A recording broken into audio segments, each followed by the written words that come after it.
안녕하세요 여러분, 오랜만에 돌아온 찌짐입니다. 오늘은 제가 지금 건대 쪽에 사는데 제가 일산으로 출근을 했습니다. 정말 너무 힘들었고요. 하지만 저는 지금 기분이 매우 좋은 상태죠. 이유가 무엇이냐? 김열의 칼날 무한열차 기술 시사가 있는 날이기 때문입니다. 예! 김열의 칼날은 지금 일본을 뒤흔들 레전드 애니메이션이라고 볼 수 있죠. 왜 레전드냐? 지금 코로나 이 시국에 무려 1750만 명을 동원했다고 합니다. 미친 거 아닙니까 여러분? 안녕하세요 여러분, 앞에 촬영분은 11월달 촬영분으로 현재 흥행 기록이 업데이트됐기 때문에 제가 미래에서 날라왔습니다. 귀멸의 칼날 무한열차 편이 지금 개봉 73일 만에 관객수 2,404만 9,907명을 기록하면서 지금 현재 일본 흥행 역대 1위를 달성했다고 합니다. 이 기록은 무려 19년 동안 흥행 수입 1위 자리를 지켜온 센과 치히로의 행방불명을 돌파한 기록이라고 합니다. 그러면 저는 다시 들어가 보도록 하겠습니다. 아니 이런 시국에 어떻게 이런 기록이 나왔을까요 여러분? 얼마나 재밌길래. 사실 여기서 귀멸의 칼날을 처음 들어보신 분들은 이렇게 생각할 수도 있어요. 아니 내용이 얼마나 신박하길래, 얼마나 새롭길래. 하지만 제가 봤을 때는 내용은 솔직히 뻔하다면 뻔합니다. 여타 소년 만화에서 쉽게 볼 수 있는 그런 설정들이 다 들어가 있는 그런 느낌이거든요. 하지만 일기를 다 본 사람으로서 말씀드릴 수 있는 귀멸의 칼날의 매력은 바로 액션씬과 심파입니다.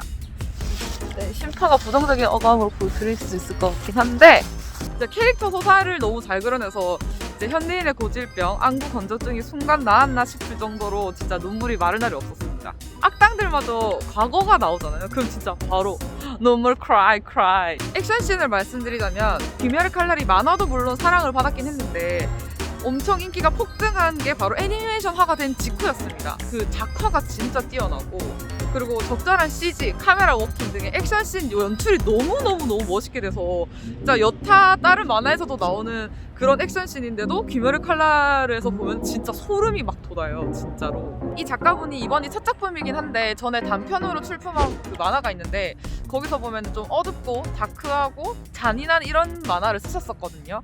이번에 귀멸의 칼날을 하시면서 좀 더 소년 만화스러운 명랑함을 더했지만 그래도 현재 나온 애니메이션 1기가 한국에서 청구를 받을 정도로 은근 잔인한 묘사도 많고 그래서 유치하지 않고 훨씬 더 재미있었던 것 같아요. 귀멸의 칼날 무한열차 편이 진짜 휴지 무조건 필참이라고 하고요. 그리고 바디적 싸움 아주 척척하게 적실 수 있는 액션씬 진짜 남발을 한다고 하니까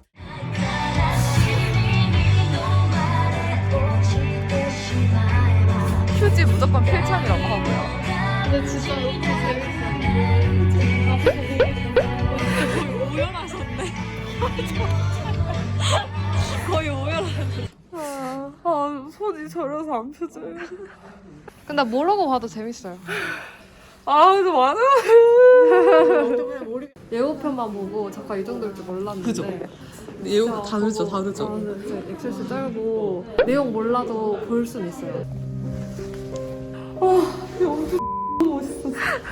근데 대사가 진짜 심금 울리지 않아요? 네. 그 CG 액션씬도 진짜 맞아요. 저 처음에 어벤져스 처음 봤었을 때 느낀 그 액션 근데 처음 느낌 다시 받았어요. 예고편에 그게 하나도 안 담겨 있어서 네, 그게 잠깐 이 정도일 줄 몰랐어요. 스포라서 음악이 진짜 미쳤잖아요. 맞아요. 음악이 진짜 미쳤어요. 이 한마디로 돼요.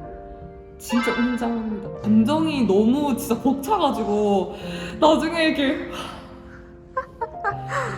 스튜디오에서 일기를 보지 않고 충분히 여러분도 이해할 수 있을 정도로의 배경을 맞아요. 설명해드리도록 하겠습니다. 스튜디오로 이동해서.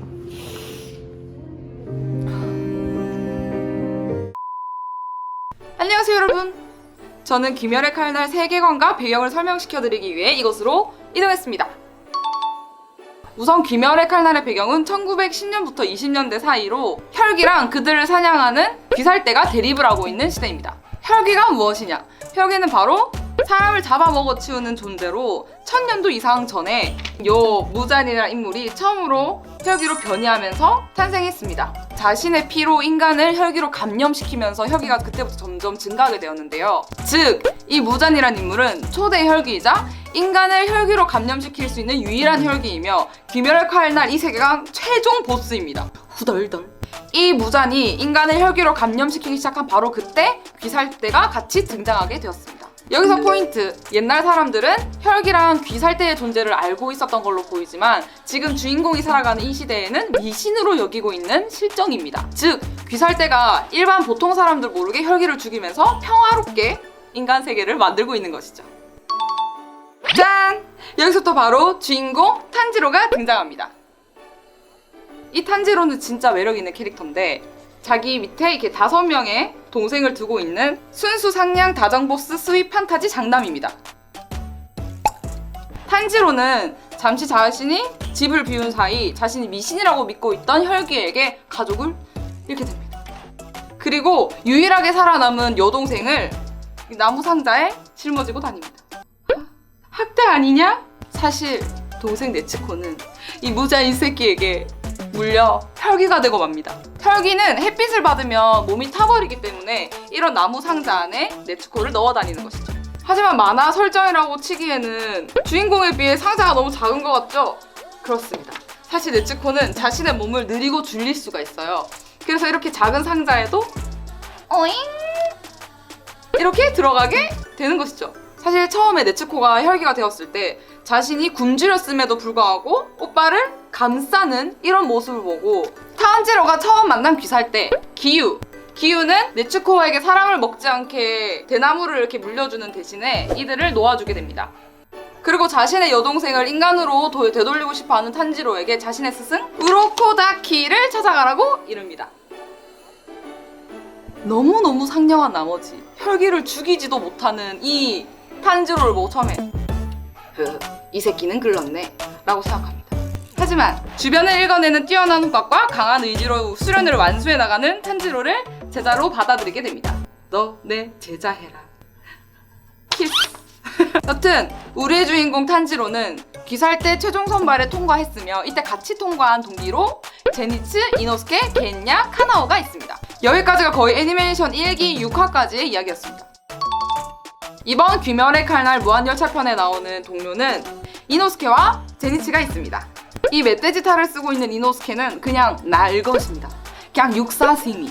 이 이노스케는 산속에서 짐승들과 같이 살았으며 저돌적이고 다혈질의 전투광인데 탈을 벗으면 바로 이 미소녀 같은 외모를 가지고 있는 게 바로 반전 포인트입니다. 스승 없이 스스로 터득한 짐승의 호흡을 사용하고 있으며 엄청 뛰어난 촉각을 가지고 있습니다. 이노스케는 배움이 없어서 글을 읽고 쓸 줄 모르며 짐승이랑 자라서 그런지 사람다운 면모가 전혀 없어서 처음에 탄지로랑 만났을 때 싸우기도 했지만 탄지로가 이제 다정하고 상냥하게 대해줄 때마다 이노스케는 몽글몽글한 감정을 느끼게 됩니다. 그래서 탄지로랑 같이 여정을 함께하면서 점점 사람다워지는 모습을 볼 수 있다는 게 바로 포인트. 두 번째 동료 제니츠. 제니츠는 한마디로 느리 멘탈에 자존감이 낮고 자기 혐오도가 높으며 울보의 찐따 진상입니다. 최악이네요. 어린이 뒤에 숨을 정도로 쫄보에다가 엄청 징징거려서 시청자의 입장으로 진짜 전집중, 인내, 호흡 해야 할 정도로 짜증이 났었으나 이런 제니츠의 반전 매력이 있었으니 바로 그것은 제니츠의 무의식입니다. 일단 제니츠가 혈기가 너무 무서워서 끊임없이 떨다가 확 기절을 하고 나면 무의식 제니츠가 나와서 번개의 호흡 1형 시전을 하거든요. 그게 진짜 너무 멋있어요. 촉각이 좋은 이노스케, 후각이 좋은 탄지로, 제니츠는 청각이 아주 좋습니다. 그리고 우리의 제니츠는 어렸을 때부터 사랑을 많이 못 받아서 그런지 애가 되게 외로움을 많이 타는 아이고 애정결핍이 있습니다. 그래가지고 웬만한 여자는 다 좋아하고 따라다니는데 특히 네츠코한테 한눈에 반해서 짝사랑을 하고 있는 상태입니다. 이 메인 포스터에서 아주 크게 자리 잡고 있는 인물, 귀살대의 주, 염주, 렌고쿠 쿄주로입니다. 와우. 귀살대는 주와 일반 대원으로 이루어져 있는데 처음에 선별 시험을 통과해서 귀살대의 대원이 되면 연락통 역할을 하는 까마귀와 대원복 그리고 1년도가 주어집니다. 1년도가 무엇이냐? 귀살대에서 특별한 재료로 만든 검을 말합니다. 사실 혈기는 햇볕에 타는 거 말고는 아무리 몸이 썰리고 막 머리가 찢어지고 이렇게 해도 절대 죽지가 않아요. 죽일 수 있는 유일한 방법이 이 귀살대의 검 1년도로 혈기의 목을 베는 것입니다. 제가 귀살대에서 일반 대원과 주가 있다고 그랬잖아요. 일반 대원이 뭐 혈기를 50마리를 죽인다던가 아니면 엄청 강력한 혈기를 죽이거나 하면 점점 등급이 상승해서 주가 될 수 있습니다. 이 주는 굉장한 실력자들로 구성되어 있는 정예 요원으로 9명이 있습니다. 각각 개성과 매력이 넘치는 캐릭터로 9명이 이렇게 구성되어 있는데 특히 화염의 호흡을 사용하는 이 염주 쿄즈로가 이번에 귀멸의 칼날 무한열차에 함께 탑승하는 주입니다. 이 화염의 호흡을 사용하는 염주 쿄즈로는 아주 불같이 열정적이면서 올곧고 아주 정의로운 캐릭터로 핵간지 캐릭터입니다. 너무 멋있어. 이번 공개된 예고편의 댓글 지분을 아주 상당히 차지하는 것으로 보아 아주 중요한 인물일 것으로 보입니다. 사실 아무리 귀살대라 할지라도 그들은 인간이지 않습니까, 여러분? 혈기가 제가 아까 말씀드렸다시피 1년도로 목을 치지 않는 이상 죽지 않고 인간을 더 많이 먹을수록 그들을 혈기술이라는 독특한 능력을 쓰기 때문에 너무 이기기 힘든 상대입니다, 여러분. 여기서 나오는 귀살대의 비밀은 바로 호흡입니다. 호흡. 여기서 귀멸의 칼날 세계관에 나오는 전집중의 호흡에 대해서 알아봅시다. 전집중의 호흡이란 피해 순환과 심장의 고동을 빠르게 해 체온을 올려서 인간을 혈기처럼 강하게 만들어주는 그런 바로 기술입니다, 여러분. 호흡에는 물의 호흡, 번개의 호흡 등 여러 가지 계파가 있는데 개개인의 타고난 신체적인 조건이냐 기량에 따라서 전수를 받을 수가 있는데 우리 주인공 탄지로는 처음에 물의 호흡을 습득을 하였고 나중에는 이제 다른 쪽으로 또 갈 예정이거든요. 여기 무슨 호흡에 형을 붙여서 물의 호흡 제2형 물방아! 이렇게 쓰는 것이죠. 찌질해 보였나요? 다시 멋있게 물의 호흡 제2형 물방아! 이렇게 호흡이랑 검수를 합쳐서 기술을 쓰는 것이죠. 사실상 이 호흡이 나오기 전에는 귀살대는 이제 12기열의 상대가 안 됐다고 합니다. 12기열이 뭐냐고요? 12기열은 이번에 귀멸의 칼날 무한열차편에 나오는 핵심 빌런이자 최강 혈기들의 집단입니다. 아까 말씀드린 이 무잔의 수하들로 무잔의 피를 받아 더욱 강력해진 혈기들입니다. 12기열은 상현 6명, 하현 6명 이렇게 나눠져 있고 상현 6명은 귀살대의 주들도 아주 죽이기 힘들어한다는 바로 엄청 강력한 집단이고 그보다 조금 낮은 능력을 가진 하현 6명 이렇게 구성되어 있습니다. 그리고 12개월의 특징은 안구에 자신의 위치가 이렇게 적혀져 있는 것이 특징입니다. 얘는 하연 티어 1이거든요. 그래서 눈에다가 한쪽에 하, 1 이렇게 적혀져 있고 상현 같은 경우는 상, 2 이렇게 양쪽으로 적혀져 있습니다. 이유는 모르겠어요. 무잔의 테이스트. 이번 무한열차편에서는 꿈도깨비라고 불리는 엔무가 나올 예정입니다. 단발머리에 아주 예쁘게 생겼죠? 하지만 남자라는 거. 예, 꿈도깨비라고 불리는 것으로 모아 멘탈을 가지고 아주 쥐 흔드는 그런 애가 아닐까 싶습니다. 안녕하세요, 여러분. 귀멸의 칼날 개봉 일고지를 위해 제가 다시 이곳으로 날라왔습니다. 귀멸의 칼날은 메가박스 7일 기간 단독으로 먼저 만나보실 수 있고 개봉일은 바로바로 1월 27일입니다. 1월 27일 메가박스에서 귀멸의 칼날 만나보시고 메가박스 하면 또 뭐예요? 기대해야 될 거 뭔지 알고 계시죠? 메가박스에서 만나요.